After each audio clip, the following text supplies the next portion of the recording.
संयुक्त किसान मोर्चा गैर राजनीतिक के नेता जगजीत सिंह डल्लेवाल पिछले करीब 40 दिनों से आमरण अनशन पर हैं। इसके चलते उनकी तबीयत लगातार बिगड़ती जा रही है और तमाम किसान उनके लिए अरदास कर रहे हैं। पंजाब और हरियाणा के बीच खनौरी में उनका ये अनशन चल रहा है, जिसमें उनके साथ कई किसान भी बैठे हुए हैं। इस बीच अब एक बार फिर उस नियम की चर्चा हो रही है जिसमें ये साफ कहा गया है कि सिख धर्म में आमरण अनशन की कोई इजाजत या जगह नहीं होती है। आइए समझते हैं कि ये पूरा मामला क्या है और अनशन को लेकर सिख धर्म क्या कहता है। किसान नेता जगजीत सिंह डल्लेवाल इससे पहले भी कई बड़े किसान आंदोलनों का हिस्सा रह चुके हैं।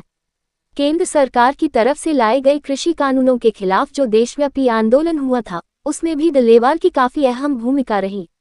अब एक बार फिर डल्लेवाल चर्चा का केंद्र बन गए हैं और उनके अनशन ने दिल्ली के नजदीक किसानों को फिर से एकजुट करना शुरू कर दिया है। डल्लेवाल का समर्थन करने के लिए किसान ट्रैक्टर लेकर खनौरी बॉर्डर पहुंच रहे हैं। अब कुछ लोग सिख धर्म के उस नियम की बात कर रहे हैं जिसमें कहा गया है कि आमरण अनशन नहीं किया जा सकता है।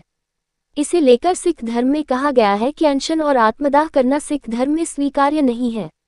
सिख धर्म गुरु बताते हैं कि सिख धर्म में अनशन का कोई कॉन्सेप्ट ही नहीं है, इसीलिए इसकी मनाही होती है। हालांकि जब बात लोगों के हितों की आती है तो इसका विरोध नहीं होता है। अकाल तख्त के जत्थेदार ज्ञानी रघबीर सिंह ने इस मामले को लेकर अपना जवाब दिया है, जिसमें उन्होंने कहा, सिख धर्म में भूख हड़ताल की कोई अवधारणा नहीं है, लेकिन ये देखकर हैरानी होती है कि जो किसान मानवता को खिलाने के लिए लगातार काम करते हैं, उन्हें अपनी मांगों को मनवाने के लिए भूख हड़ताल करने पर मजबूर होना पड़ रहा है। सरकार के लिए इससे भयावह कुछ नहीं हो सकता है।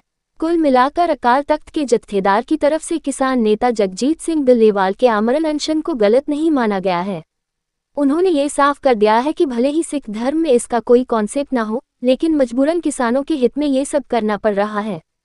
पंजाब में सिख धर्म के नेताओं और लोगों के आमरण अनशन का इतिहास काफी पुराना है। 1920 के दौरान किसान नेता सेवा सिंह ठीकरीवाला ने जेल में मरने तक भूख हड़ताल की थी, जिसकी हर तरफ काफी चर्चा हुई। इसके अलावा भगत सिंह का साथ देने वाले जतिन दास ने भी 63 दिन तक भूख हड़ताल की थी, जिसके चलते उनकी जेल में ही मौत हो गई।